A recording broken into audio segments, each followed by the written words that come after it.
मेरा ही स्वरूप है। और अंक विद्या से भी उन्होंने प्रमाणित कर दिया कि जगत और हरि इन दोनों का एक रूप है। जगत, अब आप देखिए 33 व्यंजन है और 16 है स्वर। अब आप शुरू करें क ख ग घ ङ च छ ज। अब क, हमारी वर्णमाला बड़ी सुंदर शिक्षा है। क का अर्थ क्या है कि पहले कृष्ण का आराधन करो।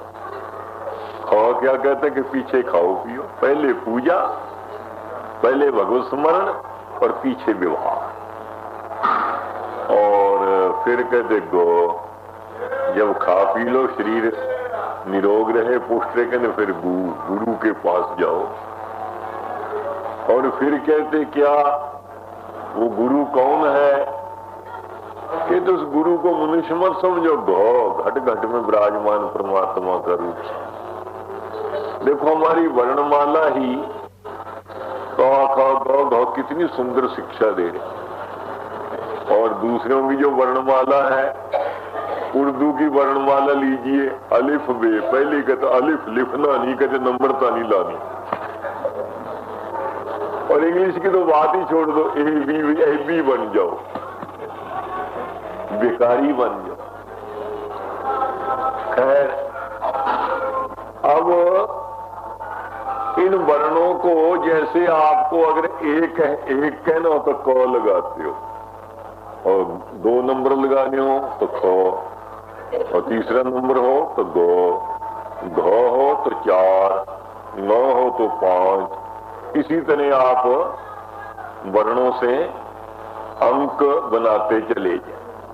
अब देखिए जगत जय है, इस जय का नंबर क्या है? 8। क्यों गिनो? क ख ग घ ङ च छ जो, हुआ ना 8वां। तो जय का नंबर है 8। अच्छा, गय का नंबर कितना है? उसको भी गिनिए। क ख गो, कितना हुआ? 3। और 8 में 3 को मिला दो तो हो गया 11। आगे है तो का नंबर है 16। क ख ग घ ङ च छ ज झ ञ 10। ठ ठ ढ ढ 15 है। आगे आया तो, इसका 16 नंबर है। अब 16 को और 11 को मिला दो तो हो गए 27। और 27 क्या है? जब आप 27 को लिखोगे, क्या लिखोगे? 2 और 2 और 7। 7 को 2 में जमा करो 9। नया अंक ब्रह्म रूप हो गया ना, जगत ब्रह्म रूप। क्यों? जय का नंबर है 8, गय का नंबर है 3, तय का नंबर है 16। जब इन तीनों अंकों को मिला दो, 8, 3, 16 को, तो 27 हो जाता है। 27 को जब हम लिखते हैं फिर होता है 2 और 7। 7 में 2 मिलाओ 9। नया अंक है पूर्ण ब्रह्म का रिप्रेजेंटेटिव। इससे ये सिद्ध होगा कि जगत भी भगवान का रूप है। ये व्यवहार सत्ता से तुमको अलग नजर आ रहा है। अगर इस कल्पना को हटा दिया जाए, कल्पना का मूल जो सज्जन पर ब्रह्म तत्व तो दृष्टि डालो, तो ये जगत भी ब्रह्म स्वरूप है। कल्पित वस्तु की सत्ता अधिष्ठान से जुदा होती ही नहीं। अच्छा, अब लो हरि, इसकी भी जांच करो। हरि क्या है? हाँ, है का नंबर है 33। गिनते जाओ। 5 को वर्ग, क ख ग घ ङ, 5 हुए चवर्ग, 5 हुए टवर्ग, 5 हुए तवर्ग, 5 हो गए प फ ब म, 25 हो गए। और यह रह लय वय, ये हो गए 29। और 3 हो गए शिकार, श श स 32, है हो गया 33। हरि। अब आगे आ गया र का नंबर है 27। क्यों? 25 तक हो गए म, आगे योर उसका हुआ 27 और उधर है ई, उसका नंबर है 3 ऐ आ ई।